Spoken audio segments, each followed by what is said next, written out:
ഈ മഹാപുരോഹിതനുണ്ട് നമുക്ക് വേണ്ടി മധ്യസ്ഥനായി തീർന്നവൻ. ഈ കാര്യങ്ങളൊക്കെ നാം ജീവിതത്തിൽ കേൾക്കുകയും അത് ഹൃദിഷ്ടമാക്കുകയും അത് അനുഭവിക്കുകയും ചെയ്യണം. ഇങ്ങനൊരു മഹാപുരോഹിതൻ അവൻ നമ്മുടെ ബലഹീനതകളിൽ സഹതാപം കാണിക്കാൻ കഴിയാത്തവനല്ല ഈ മഹാപുരോഹിതൻ, ഈ മധ്യസ്ഥൻ. ഹല്ലേലൂയ. ഇവനാണ് മധ്യസ്ഥൻ, യേശുവാണ് മധ്യസ്ഥൻ, എന്റെ ബലഹീനതകളെ അറിയുന്നവൻ.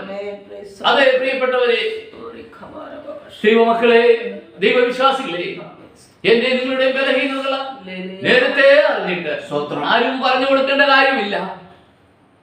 ആമേൻ. Thank you Jesus. Thank you Jesus. Hallelujah. അവൻ നമ്മുടെ ബലഹീനതകളെ അറിയാത്ത ഒരു മധ്യസ്ഥനല്ല, നമ്മുടെ ബലഹീനതകളെ അറിയാത്ത ഒരു ശ്രേഷ്ഠ മഹാപുരോഹിതനല്ല. നമ്മുടെ വീഴ്ചകളും താഴ്ചകളും നമ്മുടെ പോരായ്മകളും എല്ലാം അറിഞ്ഞിട്ട് നമുക്ക് വേണ്ടി ഇന്നും മധ്യസ്ഥയായിരിക്കുന്ന ഒരു യേശു കർത്താവ്. I love you Jesus. Amen. I love you Jesus. Jesus. Hallelujah. എന്റെ ബലഹീനതകളെ കുറിച്ച് അറിയാത്തവനല്ല. എന്റെ ബലഹീനതകളെ കുറിച്ച് ഞാൻ അറിയുന്നതിനേക്കാൾ ഉപരിയായി, എന്റെ ബലഹീനതകളെ കുറിച്ച് എന്റെ സുഹൃത്തുക്കളുടെ സ്നേഹിതർ അറിയുന്നതിനേക്കാൾ ഉപരിയായി എനിക്ക് വേണ്ടി മധ്യസ്ഥനായി തീർന്ന എന്റെ യേശു അത് അറിയുന്നു. അറിയാത്തവനല്ലോ. അടുത്ത് വായിക്കാം. വാക്യം തന്നെ വചനം തന്നെ വായിച്ച് നമുക്ക് മുമ്പോട്ട് പോകാം.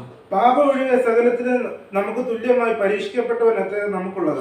നമുക്കുള്ളതായ ശ്രേഷ്ഠ ഈ മഹാപുരോഹിതൻ, നമുക്കുള്ളതായ ഈ മധ്യസ്ഥൻ, ഏക മധ്യസ്ഥൻ, പാപം ഒഴികെ മറ്റെല്ലാത്തിലും നമുക്ക് തുല്യമായി പരീക്ഷിക്കപ്പെട്ടവൻ.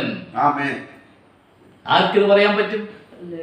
നമ്മുടെ കർത്താവ് പാപം ഒഴികെ, നമ്മളിൽ പാപം ഉണ്ടായിരുന്നു, നമ്മുടെ പാപത്തിന് അവൻ പരിഹാരം വരുത്തി. മധ്യസ്ഥത താൻ ക്രൂശിക്കപ്പെട്ടപ്പോൾ നമ്മുടെ പാപത്തിന്റെ പ്രശ്നം പരിഹരിക്കപ്പെട്ടു.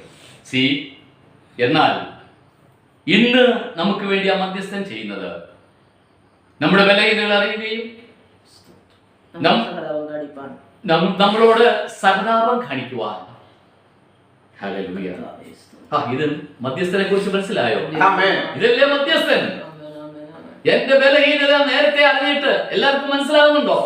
എന്റെ ബലഹീനത നിങ്ങളുടെ ബലഹീനത അറിഞ്ഞിട്ട്, ഹല്ലേലൂയ, അത് നേരത്തെ അറിഞ്ഞിട്ട് അതിന് പരിഹാരത്തിന് വേണ്ടി സഹതാപം കാണിക്കുന്ന ഒരു ശ്രേഷ്ഠ മഹാപുരോഹിതൻ.